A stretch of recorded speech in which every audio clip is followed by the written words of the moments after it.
tutti dalla redazione di Telechiara. Dopo sperimentazioni estive, eccoci invece ritrovati per un nuovo anno di Euronauti, la nostra nuova rubrica dedicata all'Europa, un piccolo spazio che vuole essere un viaggio periodico nel grande mare dell'Unione Europea alla scoperta dei suoi protagonisti e dei suoi tesori. Con i suoi 27 Stati membri, tra cui ovviamente l'Italia, l'Europa è infatti la più vasta area integrata del mondo industrializzato, sia dal punto di vista geografico, sia in termini di potenzialità economica, per non parlare delle potenzialità politiche chiaramente. Ma in questa grandezza, come spesso accade, quando ci si appresta a solcare un immenso e suggestivo oceano, ci si può anche perdere. Quindi, come gli argonauti di classica memoria che diedero vita ad uno dei viaggi più affascinanti della storia dell'uomo, noi degli Euronauti vi faremo conoscere appunto volta per volta l'Europa da una prospettiva particolare, l'Europa vista dalla prospettiva di chi la attraversa, professionisti, opinionisti e anche esperti, con interviste e servizi e collegamenti tra informazione e intrattenimento per imparare a sentirsi parte dell'oceano culturale a 12 stelle. Cominciamo questa nuova stagione quasi in modo obbligato, andando ad approfondire il senso proprio della relazione che esiste ormai peraltro da molti anni tra Nord-Est, Veneto in modo particolare, e l'Unione Europea. Cominciamo questa nuova stagione quindi con l'ente, con le persone che per primi da pionieri dopo l'abbattimento delle frontiere hanno costruito il percorso che porta da Venezia a Bruxelles. L'euronauta che conosciamo oggi è Gian Lorenzo Martini, a capo dell'ufficio del Veneto in Europa a Bruxelles. Sentiamo quindi qual è stato il suo cammino. Guardi, io se torno indietro di quasi 14 anni, veramente rimango sempre un po' perplesso. Allora, premesso che io ho studiato, ho fatto giurisprudenza, ho fatto una laurea in politiche comunitarie, ma poi ho fatto tutt'altro mestiere, l'avvocato, il manager, eccetera, finché un giorno, proprio del fine 96, il presidente l'allora presidente, ancora attuale presidente della Regione Veneto, Giancarlo Galà, mi chiamò e mi disse: ma io ho un'idea un po' strana, mi dica presidente. Ma a me piacerebbe aprire un ufficio a Bruxelles, non ce l'ha nessuno, ma io capisco che è una cosa importante. Lo fai tu? Ma io dico: ma veramente io sto già facendo delle altre cose? No, dice, ma secondo me è una cosa che sarebbe interessante e sarebbe utile. Ecco, è nata così, questa avventura. Quando io prima dicevo una persona sola era in ufficio a Bruxelles nel 97, ero io, poi per fortuna le cose sono andate molto bene, e lo staff è cresciuto, uno staff di gente giovane che lavora con me, non solo funzionari regionali, ma anzi un piccolo numero di funzionari regionali, 3, e invece un grosso numero, 15-20 persone di giovani che hanno l'opportunità di fare delle esperienze, credo belle, credo importanti, nei vari settori. Chi si occupa del sociale, chi della sanità, chi dei trasporti, chi di agricoltura, cioè tutto quello che dicevo prima che è la base dell'Europa. Ecco come sono arrivato e come ancora sono qui. Ha incrociato l'Europa un po' per caso, un po' per dovere e alla fine è entrata nel cuore. È assolutamente dentro del cuore, io sono credo tra gli entusiasti dell'Europa, con tutte le difficoltà ma con tutta la voglia di condurre questa battaglia perché ne vale la pena. I rapporti del Veneto con l'Europa sono rapporti evidentemente storici, cioè l'Italia fondatore dell'Unione Europea ha portato la Regione Veneto ad essere uno dei protagonisti nei confronti di questo rapporto nazione e questa meravigliosa costruzione che è l'Unione Europea, con tutti i suoi problemi ma anche i suoi risultati e le sue vittorie. Di conseguenza il rapporto che invece si è maturato nel tempo tra Europa e Regione, io posso dire che nasce ed è nato nel momento in cui la Regione ha deciso nel 1997 di creare una sua sede presso l'Unione Europea. Quindi una scelta di responsabilità, lo ricordo sempre perché mi fa piacere ricordarlo, il Veneto è stata la prima regione italiana a creare una sede molto piccola, modesta, senza nessun tipo di quegli scandali che purtroppo la stampa parla, esattamente il contrario, un piccolo ufficio, una persona che ha cominciato a lavorare a Bruxelles. Quindi il rapporto Europa-Regione è nato da quel momento. Ecco, perché dovrebbe interessarci l'Europa come Veneti? Dovrebbe interessarsi per il semplice fatto che noi condividiamo e viviamo sulle scelte che in Europa si fanno. Quindi non è un fatto casuale o anche di solo romanticismo, ma tutt'altro, una convenienza, mettiamolo anche sotto questo punto di vista, una convenienza a conoscere al meglio gli strumenti, la normativa, per utilizzare al meglio le risorse che ci mette a disposizione.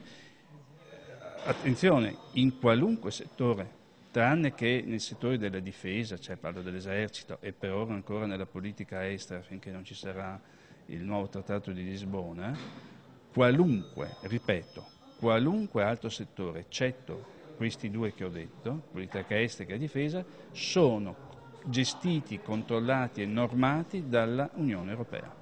Alla luce di tutto ciò, qual è la frequenza dei rapporti che il Veneto ha con l'Europa e viceversa? Allora, distinguerei, è una domanda molto complessa questa, distinguerei tra rapporti istituzionali e formali, cioè quello che il governo regionale ha nei confronti dell'Unione Europea, che è frequente in base alle decisioni anche delicate che si devono andare a prendere. Cosa ben diversa e molto più abbondante e frequente è il rapporto che c'è tra il mondo regionale, inteso come piace a me definirlo, cioè il mondo degli enti locali, della società civile, delle associazioni di categoria, dell'imprenditoria, del mondo economico e sociale in termini generali, che è un rapporto continuativo, di cui noi, che rappresentiamo un po' questo anello di congiunzione con l'Unione Europea, siamo un elemento, direi, abbastanza fondamentale, assieme a tutti gli altri strumenti che ci sono a Bruxelles, a cominciare dal Parlamento e quindi dai nostri parlamentari neoeletti appunto quest'anno, e quindi con un rapporto sinergico totale di collaborazione. L'Europa è una grande idea, però per diventare anche una grande nazione nel cuore, insomma, di tutte le persone, il percorso è ancora un po' lungo. Vediamo per esempio il Trattato di Lisbona, che è stato ratificato veramente solo qualche giorno fa dalla stessa Irlanda. Insomma, non è tutto oro quel che luccica, insomma, portare avanti un'idea d'Europa è anche difficile in sede proprio europea. Assolutamente sì.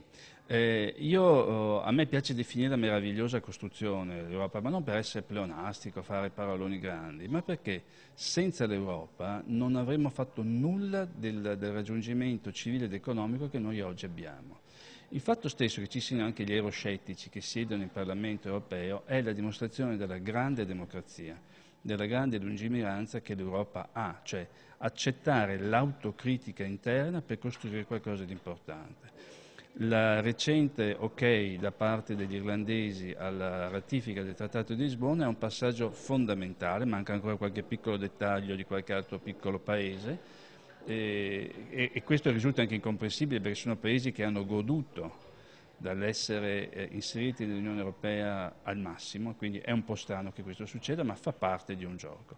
L'Europa, come dice lei, è una costruzione difficile, che ha continui passaggi, ma è talmente fondamentale che i cittadini non l'hanno mai messa in discussione.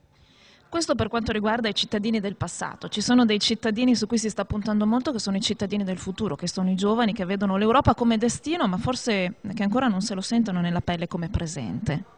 Sì, condivido questa impostazione. I giovani sono in realtà le uniche persone sulle quali puntare totalmente, non perché gli altri non contano, ma gli altri hanno già avuto l'informazione, hanno già avuto un'esperienza. I giovani invece non ce l'hanno e rischiano di avere anche delle idee anche un po' non corrette. Sui giovani noi come come Regione Veneto e come in particolare la sede di Bruxelles della Regione stiamo scommettendo molto, nel senso che ci stiamo attivando ormai da anni in vari livelli, dai ragazzini delle scuole medie, ai licei, alle università e al post università, per creare loro non solo dare loro solo delle analisi, si potrebbe fare questo, si potrebbe fare quello, ma creare delle opportunità. Io non tollero più, quando sento anche in convegni, discorsi, fare le semplici analisi dei problemi. A me piace cercare di dare delle soluzioni. Per i giovani stiamo dando delle soluzioni e delle opportunità, come quella di andare a Bruges a studiare gratuitamente per un anno per diventare dei funzionari europei. Stiamo dando la possibilità di venire a Bruxelles a studiare 3 settimane ogni anno in una summer school per capire di cosa stiamo parlando. Andiamo nelle scuole medie a parlare con insegnanti, ragazzini e le loro famiglie per spiegare, ovviamente in un linguaggio più adatto, cosa si può fare, e soprattutto creiamo nel mio piccolo staff a Bruxelles una possibilità di stage, di lavoro per chi ha bisogno anche di sperimentare la propria laurea, chi ha bisogno di capire quale potrebbe essere la sua scelta del futuro. Insomma, cose concrete che esistono, misurabili, da cui ci attendiamo anche un grande risultato. Ma Euronauti non farebbe pienamente il suo dovere se non chiedesse ai propri protagonisti un consiglio, come accadrà in ogni puntata di quest'anno, un consiglio di navigazione nel grande mare dell'Europa, appunto, per sentirla più vicina e capirne anche le opportunità. Sentiamo come ci ha risposto Gian Lorenzo Martini. E soprattutto il mio consiglio è di essere estremamente curiosi. Se un giovane non è curioso, ha già perso metà della battaglia della sua vita. E quindi forza tutto, leggete, chiamateci, guardate i siti, fate tutto quello che sapete fare, ma datevi una mossa.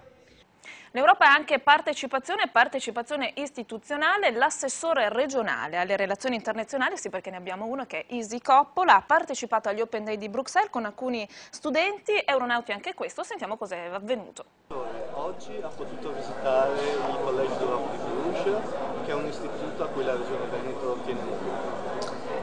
Sì, ma è assolutamente una iniziativa molto importante, non solo per il futuro evidentemente della nostra classe dirigente veneta, ma credo anche perché dà l'opportunità appunto momentaneamente a 4 studenti della nostra regione di poter perfezionare appunto al College di Bruges le proprie conoscenze. Sono ragazzi già laureati o in giurisprudenza o in relazioni internazionali o comunque in scienze economiche, che appunto qui, devo dire anche incontrandoli, abbiamo trovato non solo del grandissimo entusiasmo ma anche un profondo interesse per quanto stanno studiando e per quanto stanno approfondendo, perché ovviamente allarga loro non solo l'orizzonte, approfondendo appunto materie nelle quali hanno già degli studi perfezionati, ma permette loro anche di potersi inserire in quella grande Europa che è sicuramente il futuro di domani e che sarà sicuramente non solo per loro un'occasione migliore di lavoro e anche da un punto di vista professionale molto più appagante, ma permetterà a noi, Regione Veneto, peraltro unica regione che ha questo tipo di iniziativa, di poter essere veramente all'altezza un domani, e come siamo anche oggi, di stare in Europa. Stiamo parlando delle iniziative.